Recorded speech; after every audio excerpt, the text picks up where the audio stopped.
Bonsoir et merci de nous être fidèles, mesdames et messieurs. Avant d'entamer ce journal, nous vous proposons de suivre les sommaires. L'ancien président français Nicolas Sarkozy séjourne à Kinshasa pour une visite de travail de 48 heures. Il a été reçu hier par le président de la République, Félix-Antoine Tshisekedi Tshilombo. Éliminatoire 4.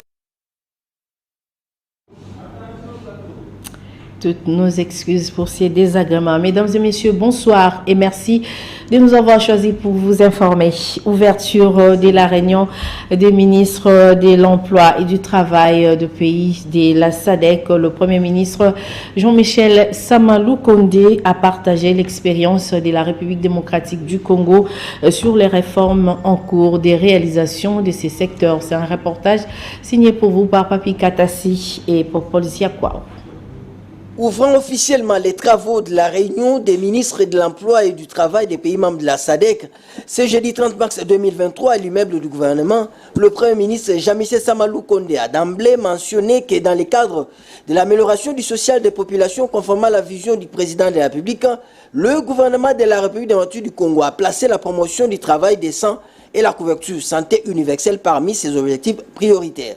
Il s'agira d'examiner quelques matières qui ont été citées au courant de la réunion, notamment les protocoles d'accord de la SADC sur l'immigration, sur le travail décent et autant d'autres matières. Donc il y a 6 matières sur lesquelles les ministres de la SADC ainsi que les hauts fonctionnaires de la SADC du secteur de l'emploi, travail et prévention sociale vont devoir débattre pour trouver un accord sur la manière de fonctionner, de faire avancer les secteurs de l'emploi dans la région. Par ailleurs, le chef du gouvernement a rassuré tous les États membres de la SADC que le gouvernement de la RDC ne ménagera aucun effort pour s'inscrire complètement sous l'ensemble des priorités qui seront retenues à l'issue des travaux, ce qui aurait le mérite de contribuer de manière significative à la réalisation de l'agenda du travail décent pour tous à travers le cadre de coopération stratégique régionale sur l'emploi. Bien avant, le Premier ministre, la ministre de l'Emploi, Travail et Prévention sociale, Claudine Doucy, a fait savoir que quelques matières sont en cours d'examen et adoption. Il s'agit entre autres du protocole de l'emploi et du travail de la SADC, du rapport de la mise en œuvre du plan d'action de l'amélioration de la SADC, l'évaluation des directives issues des dialogues et tant d'autres.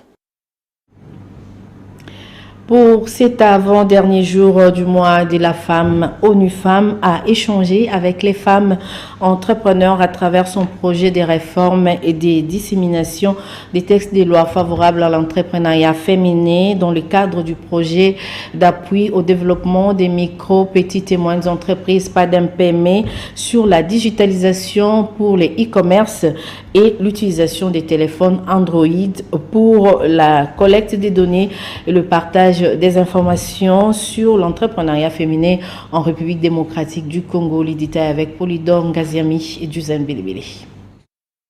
Jeudi 30 mars 2023, à l'espace Lapina, situé dans l'enceinte de la paroisse Notre-Dame de Fatima, les femmes et jeunes filles ont échangé avec ONU Femmes sur la digitalisation pour le e-commerce et l'utilisation des téléphones Android pour la récolte des données et partage d'informations sur l'entrepreneuriat féminin en République démocratique du Congo. En 2 sessions, elles ont été édifiées sur comment professionnaliser sa présence en ligne quand on exerce des activités génératrices des revenus à travers l'habillage et la mise à jour des contenus sur les réseaux sociaux, notamment Facebook et Twitter, ainsi que sur la digitalisation dans le cadre du projet d'appui au développement des micro, petites et moyennes entreprises, PADMPME. Ces échanges ont été couronnés par la présentation par les femmes entrepreneurs qui utilisent le commerce en ligne des histoires à succès. Une vraie preuve de l'avantage certain que présente la digitalisation dans le commerce.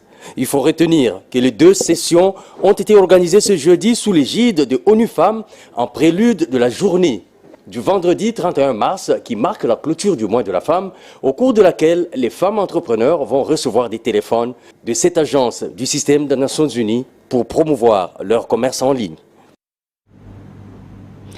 Le nouveau vice-premier ministre, ministre de la Défense et ancien combattant, Jean-Pierre Bemba Gombo, a pris ses fonctions le mercredi 29 mars 2023 après une cérémonie de remise et reprise avec Gilbert Kabanda, ministre de la Défense nationale sortant. C'était à l'amphithéâtre du Collège de hautes études des stratégies et des défenses à Gombe. Suivez. Dans leur tenue des galas, les officiers supérieurs des forces armées de la République démocratique du Congo s'étaient donné rendez-vous au Collège des hautes études des stratégies et des défenses (CHESD) en sigle le mercredi 29 mars 2023 pour assister à la passation de pouvoir entre le ministre de la Défense nationale et ancien combattant sortant, Gilbert Kabanda, et Jean-Pierre Bemba Gombo, vice-premier ministre, ministre de la Défense nationale et ancien combattant. Avant de céder le fauteuil à Jean-Pierre Bemba Gombo, Gilbert Kabanda a révélé son apport pendant son mandat à la tête de ces ministères devenus vice-primature. Pour le nouveau patron de la Défense, il est temps de privilégier l'action en lieu et place des discours. Il faut travailler dur pour mettre fin à l'humiliation que subit la RDC. Conscient des propos selon lesquels il s'est installé en République démocratique du Congo, depuis près d'un demi-siècle, une culture d'antivaleurs et d'immoralité publique qui mine le développement socio-économique de notre pays en général et de nos forces armées en particulier. Nous en ferons notre cheval de bataille. Et bien même de plusieurs autres défis que vous avez relevés dans votre discours. La tâche est immense au regard des activités en chantier. Autant elle est immense, autant notre humiliation en tant que nation, à ce jour, l'est également.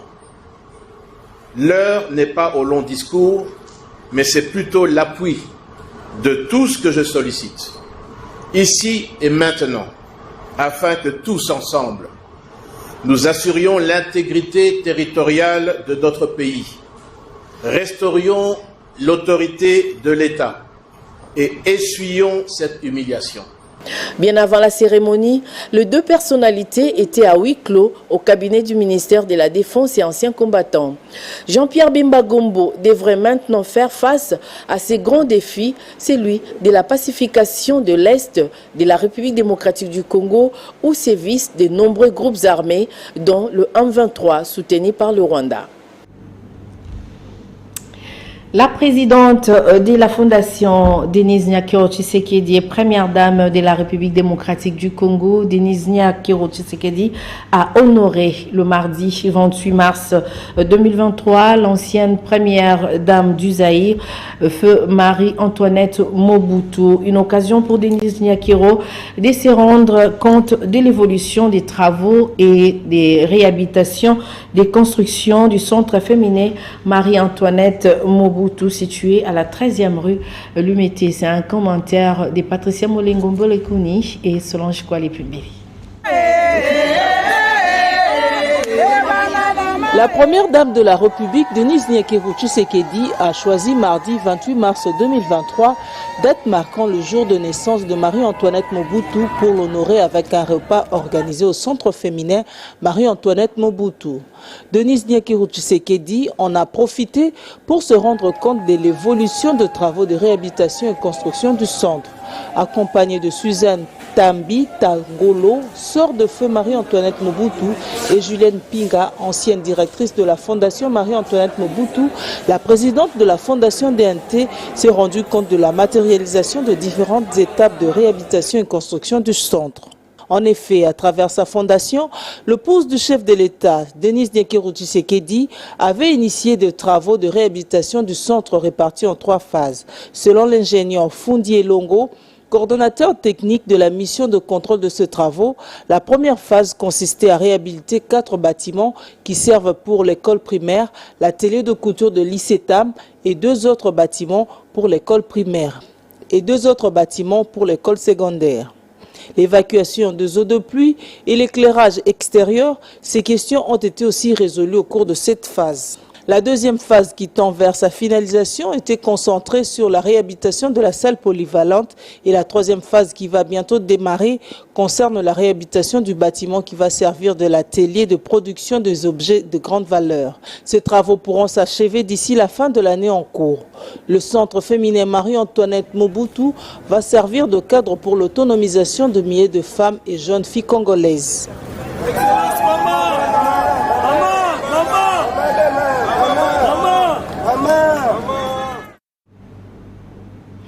Clôture 2 mois des femmes à l'Office national des produits agricoles du Congo, ONAPAC en sigle, c'est jeudi 30 mars 2023 avec le directeur général de cet office, Guy Bompaté, sous la supervision de Madame la PCA Marie-Louise Olela. C'est un reportage signé pour vous par Sylvie Fortuné-Mboula. D'un atelier que les femmes de l'Office national des produits agricoles du Congo, ONAPAC, ont clôturé le mois de la femme ce jeudi 30 mars 2023 au siège de l'ex-ONC. Ces femmes ont échangé sur les thèmes retenus pour cette année 2023 pour un monde digital inclusif, innovation et technologie pour l'égalité des sexes, et aussi sur les thèmes nationaux, le numérique, la paix et l'autonomisation. Devant les directeurs de cette entreprise de l'État, Guy Bompaté, Madame la PCA Marie-Louise Olela a exhorté les femmes à mieux utiliser le numérique pour s'informer et non pas seulement pour la détente. Sentiment de joie et de satisfaction, vu que toutes les femmes, presque toutes les femmes de l'ONAPAC ont répondu à l'appel pour avoir cette formation des différents thèmes qu'on a eu aujourd'hui. Il y a les thèmes de l'État, les thèmes internationaux, les thèmes internes, puisque les mamans ont eu quand même une petite formation par rapport à leur propre vie. C'est un sentiment de joie. Marie-Louise Olela a également mis l'accent sur la formation de la femme. Les femmes doivent s'informer et se former par rapport à l'actualité, la numérisation, l'autonomisation. La femme doit être autonome. La femme doit s'informer et se former, doit être actualisée, doit s'actualiser par rapport aux outils actuels, par rapport à la modernisation. Donc la femme doit être aussi à la pointe de l'actualité. Un jeu de questions-réponses sur l'ONAPAC a sanctionné cette activité. 2 femmes ont remporté les prix. Les enseignants du Grand Kivu, Grand Katanga et Grande Province orientale réunis au sein de la synergie syndicale appellent le gouvernement au respect des décisions de Mbouela. Ils se sont réunis le mercredi 29 mars 2023 à Goma dans une assemblée générale. Le détail dans ces propos recueillis pour vous par Germain Chikouro. Les enseignants à l'unanimité, plus de 400 enseignants, ont signé de terminer l'année scolaire année 2022-2023 apaisée. Deuxième conclusion, par cette bonne volonté, les enseignants ont mis en garde le gouvernement congolais s'il continue à violer les accords dignement signés avec les bas syndicales. En septembre, si rien n'est fait, donc les deuxième et les troisième paliers ne sont pas payés, les enseignants prennent comme responsable toute perturbation qui va s'observer le seul gouvernement congolais. Et que si donc le gouvernement ne parvient pas à payer les deuxième et les troisième paliers, il sera responsable de toutes les grèves qui vont s'observer en septembre 2023. Il n'est plus question de donner aux enseignants ce qui n'est pas repris dans les accords. Parce que, à l'unanimité, les enseignants ont constaté que l'évaluation des accords d'Mbouela a produit d'autres avantages qui ne sont pas repris dans l'accord. Pourtant, les enseignants s'attendaient à l'appel du deuxième et troisième palier. Troisième décision, les enseignants du Nord Kivu donnent comme ultimatum que si la mutuelle de santé n'est pas opérationnelle au cours de ce mois d'avril, seul le gouvernement sera responsable. il responsabilise les ministres de budget et de finances. Ils sont prêts à l'enseignement. C'est nous-mêmes. Institut des musées nationaux du Congo s'est décidé, prêt à accompagner les efforts du Comité national du 9e jeu de la francophonie lors de leurs échanges du mercredi 29 mars dernier. C'est un détail que nous propose Fofana Moukoubi. Le directeur national des 9e jeu de la francophonie, M. Isidore Kwanza, a reçu ce mercredi 29 mars dans son bureau le directeur général adjoint de l'Institut des musées nationaux du Congo.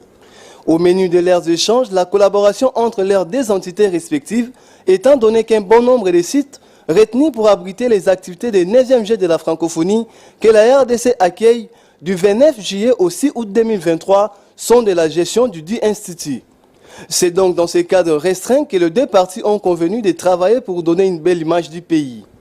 À en croire M. Simon Siala, le directeur général adjoint de l'UMNC, c'est autant une fierté qu'un honneur pour son entité de mettre à la disposition du comité précédemment évoqué les locaux et sites culturels pour qu'il y ait bon déroulement des activités considérées. Je me réjouis aujourd'hui, tout d'abord, par le choix du directeur sur le site de l'échangeur et de pouvoir y faire participer les jeux. Et bien sûr, cela nécessite à ce qu'il puisse y avoir un réaménagement. Pour sa part, le directeur national de 9e jeu de la francophonie a exprimé sa satisfaction pour cette mobilisation des autorités des différents secteurs du pays dans la réussite des Jeux de Kinshasa. C'est d'abord l'honneur que le directeur général adjoint a voulu nous faire en venant visiter nos bureaux. Et surtout, bien avant cela, ils ont mis volontiers à notre disposition notre grande tour qui va abriter le village de G. Les décors déjà plantés, tout s'est raffermi de manière à faire briller la RDC dans les 3 prochains mois.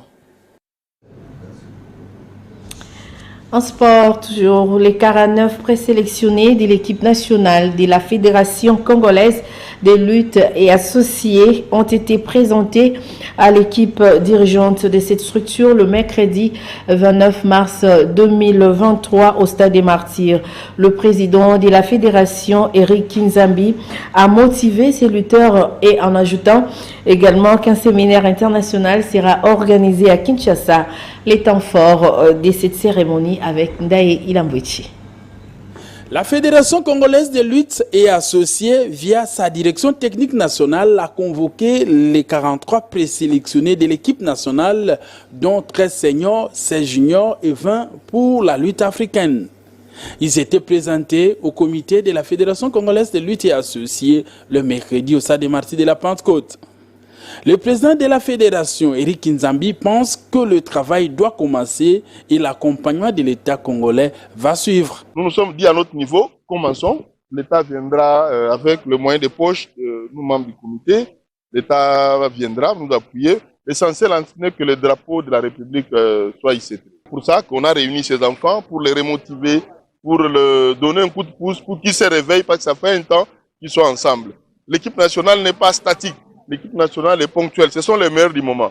Il a annoncé l'organisation d'un séminaire du 1er au 3 avril 2023.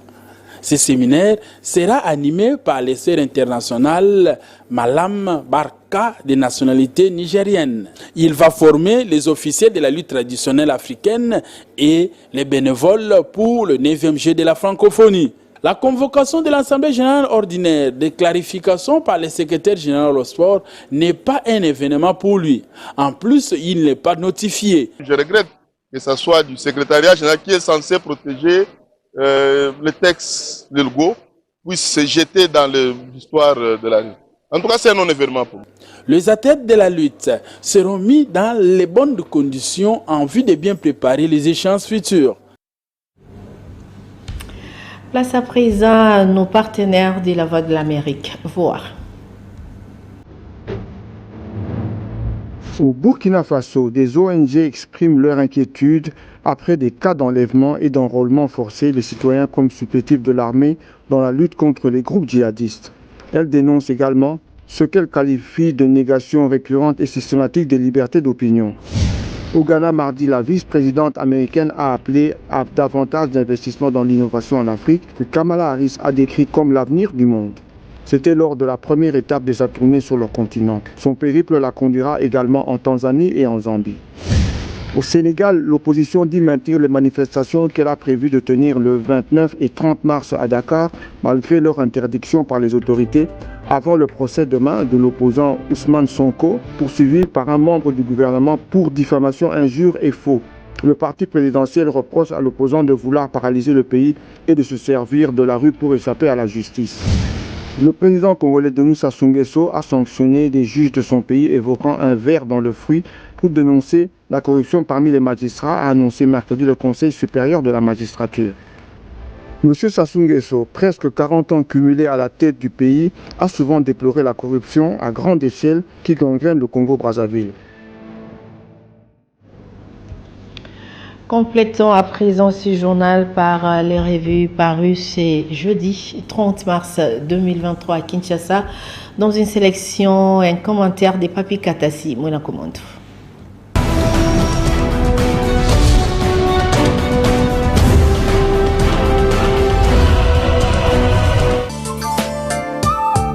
Plusieurs sujets d'actualité dominent les parutions dès ce jeudi 30 mars 2023. Commençons par ce titre de la presse en ligne bifoinfo.net. Nord Kivu, les combats signalés ce jeudi sous l'axe Kichanga-Mweso dans les massifs entre les FARDC et le M23. En quoi ces médias en ligne, l'armée congolaise pilote ce jeudi 30 mars l'opposition de M23 dans les territoires de Massissi sur l'axe Kichanga-Mweso. D'après certaines sources, les affrontements sont en cours. Les rebelles de M23 ont attaqué depuis 5h30 l'opposition de FARDC autour de la cité de Mweso. Cependant, nous dit ces médias en ligne, sur le terrain, la situation reste confuse. Les rebelles de M23 continuent à gagner du terrain et à renforcer même leur position ces dernières semaines en dépit d'un retrait qualifié des façades par plusieurs sources locales dans certaines entités. Autre chapitre à présent, personnage ambigu ou complexe, Mwanga Chouchou, député patron des groupes armés, s'interroge le quotidien d'information générale, l'avenir. Pour notre confrère, c'est ce mardi 28 mars 2023 que la haute cour militaire a débuté l'audience d'instruction du dossier député Edouard Mwanga Chouchou dans son fonds à la prison centrale de Makala. Tout en reconnaissant avoir détenu l'arme GP et 42 munitions de guerre, le président de l'ancien mouvement rebelle, devenu parti politique Congrès national pour la défense du peuple CNDP, Edouard Mwanga Chouchou, affirme être dans la légalité car détenant cet arsenal avec l'autorisation du ministre de l'Intérieur, en quoi sa déposition. Notre confrère poursuit ce qui peut conduire à la conclusion selon laquelle les prévenus semblent être en toute légalité députés et boss des groupes armés. Processus électoral, la loi Tchani, une menace à l'unité nationale et à l'intégrité du territoire, Dixit Sesanga, pointe les quotidiens d'information générale, Forum des As. À lire dans les colonnes de notre confrère, face au danger de cette proposition de loi, le Lu de Louisa dans les Kasaï fait savoir que la question de la nationalité est un de ces sujets qu'il faut manipuler avec beaucoup de précautions politiques et de dextérité juridique. Il s'agit d'une question dont il ne faut jamais oublier qu'elle fut au cœur des conflits qui ont émaillé l'histoire de notre pays. Les risques qu'encourt notre pays est d'être gouverné désormais sous la base du souvenir personnel des dirigeants de la majorité de leurs caprices et fantaisies à l'aide d'Elie Sanga. On va terminer en sport. Football féminin, Mazembe Lupopo 6-0 et remporte le championnat de Lubumbashi. Titre le colonel d'information générale, La République. En quoi notre consoeur, le football club féminin Mazembe a battu l'FC Lupopo par 6-0 ce mardi 28 mars au stade Kiba Samaliba à match de la dernière journée du championnat féminin de l'entente de Lubumbashi. Les Corbeaux ont dominé le Lumpa dès l'entame du match en marquant 4 buts en première mi-temps. Ainsi, nous dit notre consoeur, Mazembe remporte le championnat avec 36 points, 12 points d'écart avec son poursuivant direct, le football club féminin Lupopo. Ça n'est donc fini pour cette revue de presse. Au revoir et à demain.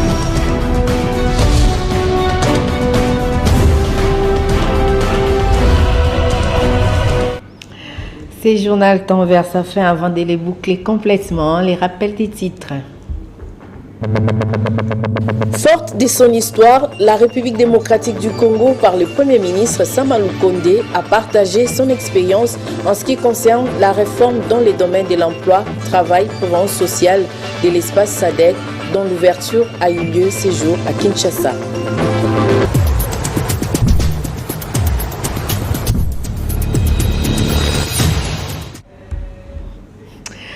Mesdames et messieurs, merci de nous avoir suivis. Le journal tend vers sa fin. Avant de les boucler, nous en profitons pour souhaiter un très joyeux anniversaire à un de nos collègues, Pascal Kayambay, qui a été pour beaucoup pour la réalisation de ce journal.